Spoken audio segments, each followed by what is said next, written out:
With my memory returned, I made a solemn promise to leave behind the husband and family who had treated me so poorly. Where could I be? My name is Meg, and I'm 28 years old. Awakening, I discovered myself nestled in a hospital bed. Perplexed by my surroundings, the sound of approaching footsteps caught my attention. Suddenly, a man burst into the room, his face contorted with anger. Yet to my bewilderment, I had no recollection of him whatsoever. I have no idea who this man is. Excuse me, but who are you? I inquired, my voice tinged with confusion. Meg, are you kidding me? If you're awake, you must be fine. So, leave the hospital right away. Being hospitalized is such an overreaction. You're dragging me into this mess. His tone was harsh and accusatory, catching me off guard. How rude of him to shout at me upon our first meeting. As his voice echoed through the room, a nurse and a security guard rushed in, swiftly removing him from the scene. I remained frozen in shock, grappling with the abruptness of the encounter. Soon after, my mother, Mary, entered the room, her eyes brimming with tears of relief. Meg, you're awake. I'm so glad. We were so worried about you. But her words felt disjointed, disconnected from my reality as I struggled to piece together the fragments of my memory. My brother Jake, usually so stoic, had tears streaming down his face. Even my father Ken, known for his reserve, couldn't hide his emotion as he stood beside Jake. According to their account, I was discovered collapsed in front of our house. I had suffered a concussion and a deep cut on my head requiring stitches, injuries of which I had no memory. Apparently, a neighbor had witnessed my fall and called for medical help due to the significant bleeding. That's what Mom told me. Mom, who was that confrontational man earlier? I asked, puzzled. Confrontational man? Now it was my family's turn to be confused. After a conversation with the nurse and security guard who had escorted the man out, it became apparent that the aggressive individual was supposed to be my husband. Wait. I'm married. I have absolutely no memory of that. I exclaimed, stunned by the revelation. Meg, are you serious? My brother's concerned gaze bored into mine. Why did you collapse in front of that house? And that guy earlier, he was yelling at you to leave the hospital right away. Do you have amnesia? My mother muttered, her worry evident as she quickly reached for the nurse call button. After explaining the situation to the nurse, I underwent a battery of medical tests. With too many procedures to complete in a single day, and results not immediately available, I found myself inundated with visitors as I waited. My coworkers arrived bearing my favorite snacks, flowers, fruit, and other thoughtful gifts to aid in my recovery. Some even brought personalized tokens of affection. Friends streamed in one after another, their concern palpable as they came to check on me. Amidst the influx of well-wishers, amidst the love and support pouring in, there emerged a discordant note. Shockingly, it came from my own husband, Kevin, and his parents. How long do you plan to stay in the hospital? Do you have any idea how much this is costing us? Who do you think is footing the bill? You need to get out of here as soon as possible. You're being lazy. Get back to work immediately. Your absence is causing us significant problems. These incredulous remarks were uttered by none other than Kevin and his parents amid the sea of concerned faces. When my father witnessed their callousness, he was taken aback, seeing a side of them he'd never known. My daughter is gravely injured. She's here because she needs medical care. You heartless people have no right to speak to her in such a manner, he retorted, his voice carrying a firmness I hadn't heard before from his typically gentle demeanor. Please leave at once, my brother and mother echoed my father's sentiment. Your presence is not welcome here anymore. That day, pressured by my family's firm stance, I hastily departed. Yet despite my swift exit, my husband and in-laws persisted, bombarding the hospital staff with complaints and demands for my discharge. Eventually, I was relocated to a private room, where their access was promptly restricted. Remarkably, the hospital granted me the privilege of staying in the private room at the cost of a shared one, a stroke of luck amidst the chaos. As test results trickled in, revealing a significant loss of memory, the surreal nature of my situation dawned upon me. How could such a thing happen in the realm of reality? Initially suspected to be a result of traumatic injury, the absence of brain bleeding despite my head striking the concrete road raised doubts about the diagnosis. The diagnosis unveiled a psychological condition triggered by the impact to my head, plunging me into a bewildering state. I grappled with the incomprehensible reality unfolding before me, unable to even recall the visage of my purported husband, let alone fathom our marital bond. It appeared to have been wedded and cohabiting with my in-laws. Kevin, my supposed spouse at 35 years old, toiled at my in-laws' establishment while I served as a secretary elsewhere, a semblance of normalcy amidst the turmoil. However, normalcy quickly unraveled as I learned of the suffocating grip under which my actions were ensnared by Kevin and his family. They seized control of my earnings, converting my labor into their gains, casting a shadow over what should have been wedded bliss. My salary vanished almost as swiftly as it appeared, leaving me bereft of financial autonomy. Amidst the fiscal suffocation, I found myself shackled to the endless demands of household chores, a burden unjustly heaped upon me as Kevin shirked his responsibilities, citing archaic gender norms as justification. His actions painted a stark portrait of marital oppression, a narrative where blame and verbal barbs were hurled at me relentlessly, branding me as useless and slow-witted for every perceived misstep. Under the suffocating weight of marital expectations, I endured incessant haranguing from my in-laws who incessantly badgered me about household chores, work, and the inability to conceive. Even the simple act of enjoying a proper meal became a distant luxury within the confines of that house. Amidst this oppressive atmosphere, it became evident that my exhaustion was mounting. While Kevin chauffeured me to and from work, his motives were far from altruistic. Rather, it was a calculated effort to ensure my compliance, to prevent any deviation that might incur unnecessary expenses. It was my coworker and confidant, Betty, who pieced together the fragments of my married life, recounting conversations where I had confided in her about the trials endured with Kevin and my in-laws. As Betty recounted the details, memories slowly began to resurface, revealing the events leading up to the day of my injury.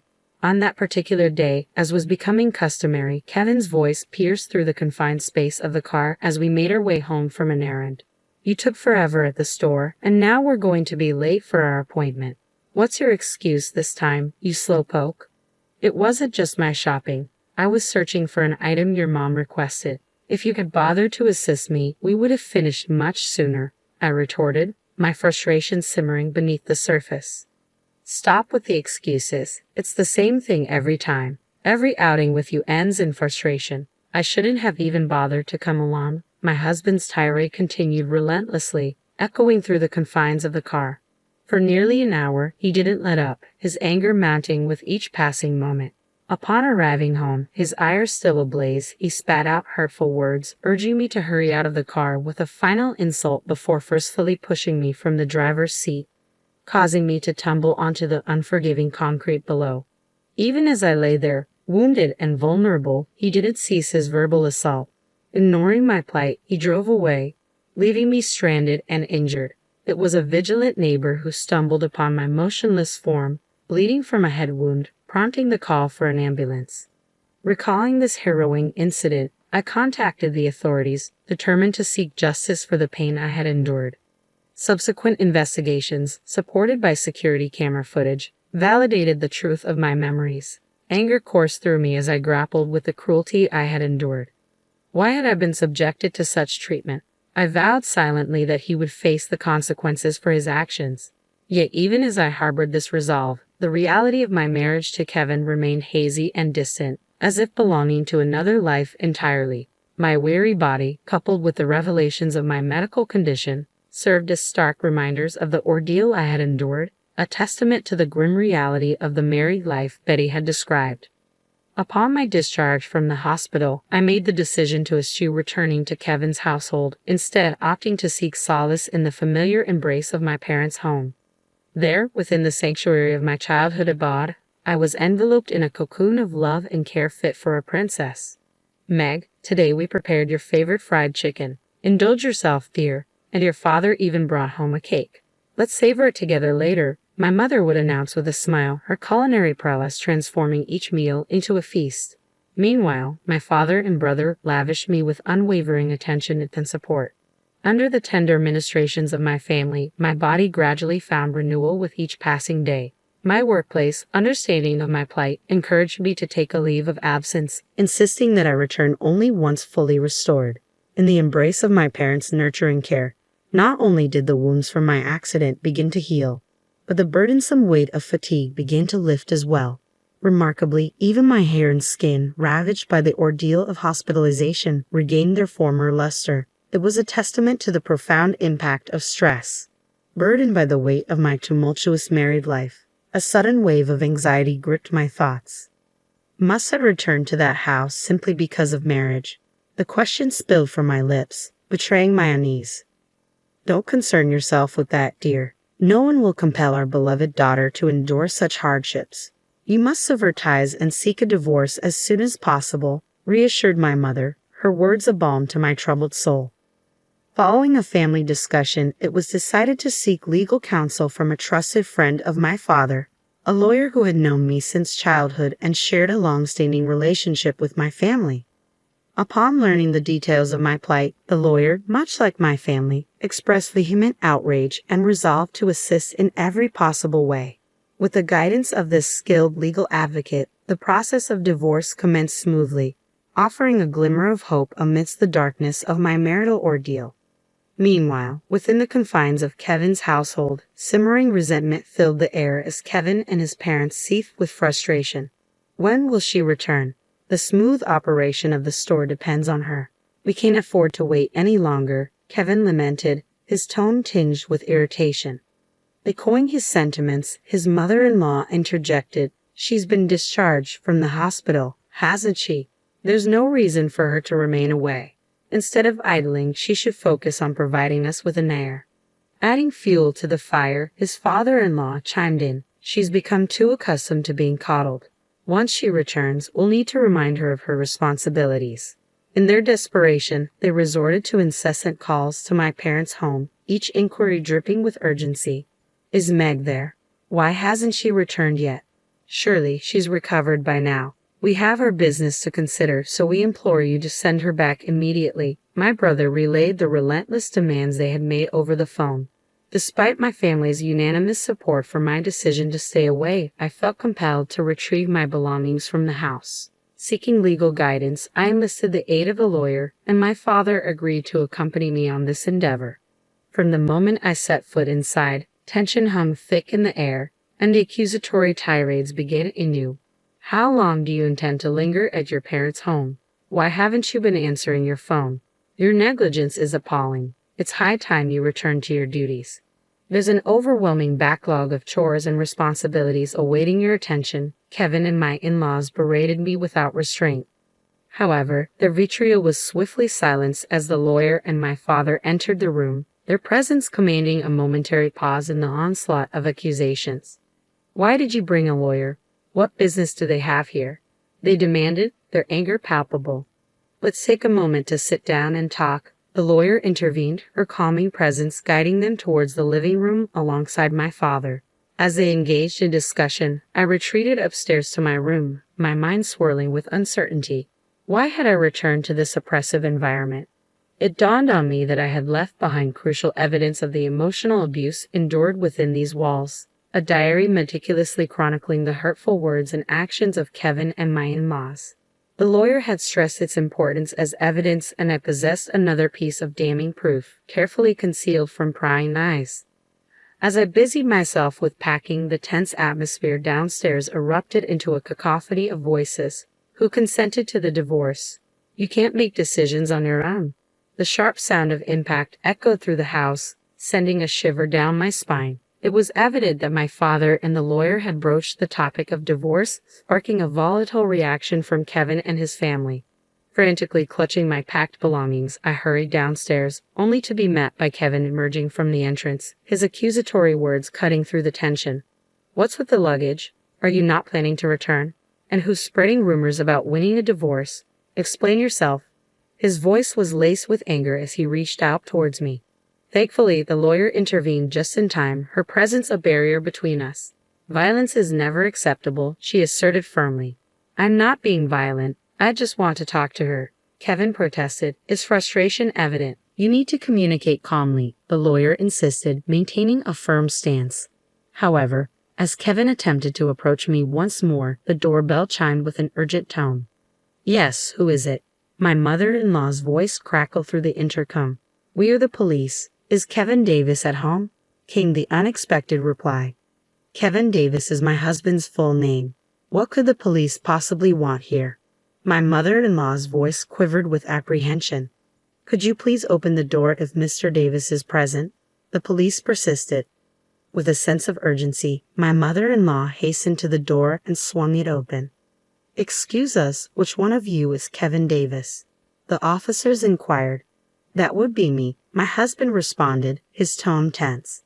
Kevin Davis, you are under arrest on suspicion of assault. Please come with us to the station, the police declared, their words hanging heavy in the air. As the police officer made the announcement, the tension in the room was palpable. I could hear my mother-in-law's sharp intake of breath, a testament to the shock rippling through the household. My husband, too, appeared shaken, his voice trembling as he questioned, "Why me?" His confusion was evident, but there was no denying the gravity of the situation. Indeed, what had initially seemed like a mere incident had now escalated into a criminal case following the official complaint lodged with the police. Fortunately, the presence of security camera footage left no room for ambiguity or excuses. Initially, my husband was led away in silence.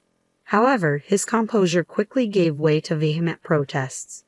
"I'm not at fault. It's her clumsiness that caused this. It's an exaggeration to call it assault just because I nudged her. Meg, are you even listening? Withdraw the complaint immediately." His shouts reverberated through the house, drawing the attention of concerned neighbors who began to gather at the entrance. Amidst the chaos, my mother-in-law's anguished cries pierced the air, while my father-in-law stood in stunned silence. Choosing to ignore the tumult unfolding behind us, my father, the lawyer, and I departed from the house, leaving behind the tumultuous scene. Subsequently, we took decisive action by dispatching a certified letter to my husband and in-laws, formally initiating divorce proceedings. Citing the recent incident and the persistent emotional abuse, we outlined the grounds for our decision. The emotional turmoil endured was meticulously documented within the pages of a diary retrieved from the house. Then, on a pivotal day when Kevin's frustration erupted in a violent outburst, my memory returned in full force. The trauma of the emotional abuse flooded back, overwhelming me with its intensity. Moreover, voice notes on my smartphone served as damning evidence, capturing the countless instances of verbal abuse. Over the course of a year, nearly 100 recordings detailed the relentless onslaught of insults and belittlement. The recordings revealed not only the venomous words of my husband but also those of my in-laws.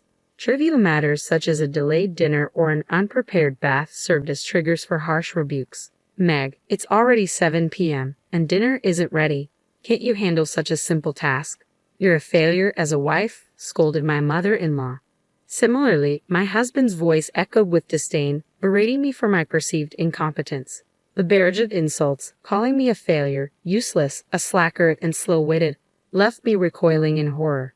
Just listening to the recordings caused me to shrink within myself, each word a painful reminder of the relentless abuse endured. The incontrovertible evidence presented by the diary and voice recordings left no room for denial or dispute. With such solid proof in hand, the divorce proceedings proceeded smoothly and swiftly. In addition to the certified letter, I included a crucial piece of evidence, a copy of Kevin's medical test results. Despite enduring unwarranted blame from my in-laws for our inability to conceive, the truth revealed in the test results was irrefutable. Kevin suffered from azoospermia. I had kept this information private out of concern for Kevin's ego, but with the decision to divorce, there was no need to maintain silence. This revelation shattered any illusions my in-laws held regarding their son's role in our infertility struggles. Throughout the legal proceedings, Kevin's lack of remorse and persistent attempts to shift blame only served to worsen his case. His behavior in court left a poor impression on the judge, resulting in a prison sentence without the possibility of probation. Furthermore, I pursued legal action against him for emotional abuse and psychological domestic violence in civil court, seeking both justice and compensation for the suffering endured. As for my feelings towards my husband, any semblance of affection had long since dissipated with the return of my memory. The impending separation brought a sense of relief, knowing that I would no longer have to endure his presence. With Kevin behind bars, I could finally find solace and closure. As for my in-laws, their initial reluctance to accept responsibility quickly dissolved when confronted with the evidence of emotional abuse. Fearing repercussions for their business, they agreed to a substantial settlement, eager to avoid further tarnishing their reputation. Despite their initial protests, they ultimately acquiesced, recognizing the gravity of the situation and the need to sever ties completely. The fears harbored by my in-laws manifested into a harsh reality. With their son, who was an integral part of their business, arrested, the whispers of gossip began to circulate. Rumors painted a grim picture of domestic violence, tarnishing the reputation of their store. Despite their daughter-in-law's contributions, she was subjected to bullying and exploitation, forced to toil without compensation at their establishment. As the rumors spread like wildfire, the once thriving business began to wither. Customers dwindled, and within a mere 6 months of Kevin's arrest, the store succumbed to bankruptcy. Having leveraged their land for a loan, my in-laws lost not only their business but also their savings, ultimately finding themselves stripped of their assets and relegated to a modest existence in an aged apartment, reliant on welfare to make ends meet. As for their future, once Kevin is released from prison, it is a matter that no longer concerns me. With our ties severed, I am no longer privy to their affairs. Meg, how about dinner tonight? Ronald, my boss and current boyfriend, asks cheerfully as we wrap up work. Come on, Ron, everyone's still around. I laugh, glancing at our colleagues. You two are just too adorable. It's sickeningly sweet, teases one of them. We're not bothered by your jealousy, Ronald retorts playfully, ignoring the banter. With a mischievous grin, he adds, I've already made reservations. Let's not keep the food waiting. In the years following my husband's arrest and subsequent release, Ronald has been a steadfast source of support. He has patiently listened to my struggles and provided unwavering assistance, even offering rides to and from work when needed. One day, out of the blue, my ex approached me with a proposition. Meg, I have something to discuss. Let's give our relationship another shot. I've changed and I'm confident we can make it work, he declared. Ronald, caught in the middle, swiftly stepped in. Leave her alone. Unfazed, my ex retorted, this doesn't concern you. It's between Meg and me. Stay out of it. Ronald stood his ground, asserting, Meg is important to me. You need to let go. If I see you bothering her again, I won't hesitate to involve the authorities. Fortunately, I haven't encountered my ex since that incident. Ronald, with his athletic build and determined demeanor, proved to be a formidable presence against my comparatively smaller ex. Despite his tough exterior, Ronald has a soft spot for sweets, a charming contrast that adds to his appeal. He's an exceptional individual who always respects my choices and opinions.